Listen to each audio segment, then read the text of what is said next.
अस्सलाम वालेकुम। लिकोरिया क्या चीज़ है? लिकोरिया बच्चेदानी से निकलने वाली रतूबत को कहा जाता है। हमारे जिस्म में से मुख्तलिफ़ रतूबतें निकलती हैं, जैसा कि आँखों से आंसू, मुंह में से थूक और जिस्म से पसीना। इसी तरीके से बच्चेदानी में से जो रतूबत निकलती है उसको लिकोरिया कहा जाता है। ये नॉर्मल भी हो सकती है और एबनॉर्मल भी हो सकती है। नॉर्मली लिकोरिया कब खारिज होता है? प्रेगनेंसी के दौरान, क्योंकि उस वक़्त हाइपरट्रोफी हो गई होती है। फिर मुलाकात के बाद रतूबत ज़्यादा खारिज होना शुरू हो जाती है, या औरत जब कोई हार्मोनल गोलियां ले रही होती है। तो ये एबनॉर्मल कब होगा? अगर बच्चेदानी में से आने वाला पानी बिल्कुल ट्रांसपेरेंट होता है, उसका कोई रंग नहीं होता, या हल्का सा सफ़ेदी माइल कलर होता है, उसमें कोई बदबू नहीं होती, औरत को जिस्म पर ख़ारिश महसूस नहीं होती, तो ये नॉर्मल है।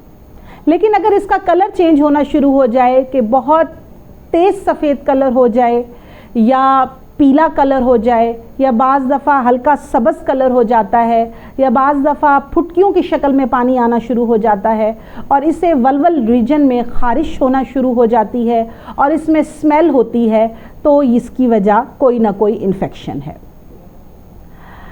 अब इसमें कुछ मिथ्स मशहूर हैं औरतों में कि जी हड्डियाँ या पट्ठे गलने की वजह से लिकोरिया होना शुरू हो जाता है।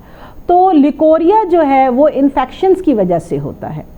इसमें बैक्टीरियल इन्फेक्शंस भी हो सकते हैं, वायरल इन्फेक्शंस भी हो सकते हैं, और फंगल इन्फेक्शंस भी हो सकते हैं। अब इससे कैसे बचा जाए? क्योंकि परहेज़ हमेशा इलाज से ज़्यादा बेहतर है। तो इसमें सबसे पहले आपने हाइजीन या सफाई का ख्याल रखना है, और ख़ुसूसी पीरियड्स के दिनों में सफाई का ज़्यादा ख्याल रखें। उसमें अंडर गारमेंट्स जो हैं वो आप कॉटन के इस्तेमाल करें और बहुत ज़्यादा टाइट ना हों, और जो सैनिटरी पैड्स हैं वो भी साफ़ सुथरे इस्तेमाल करें।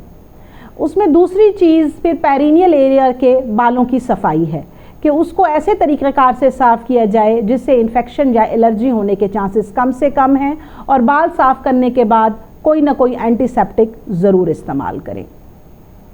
अब इसके डॉक्टरी इलाज के लिए आपको अपने डॉक्टर से रब्ता करने की ज़रूरत है, और मुख्तलिफ़ किस्म के टेस्ट करने के बाद वो तशख़ीस कर लेंगे कि लिकोरिया की क्या वजह है, और वो आपको इस हिसाब से ट्रीट करेंगे। तो लिकोरिया के बारे में ये जानना ज़रूरी है कि ये नॉर्मल है या abnormal. Thank you so much.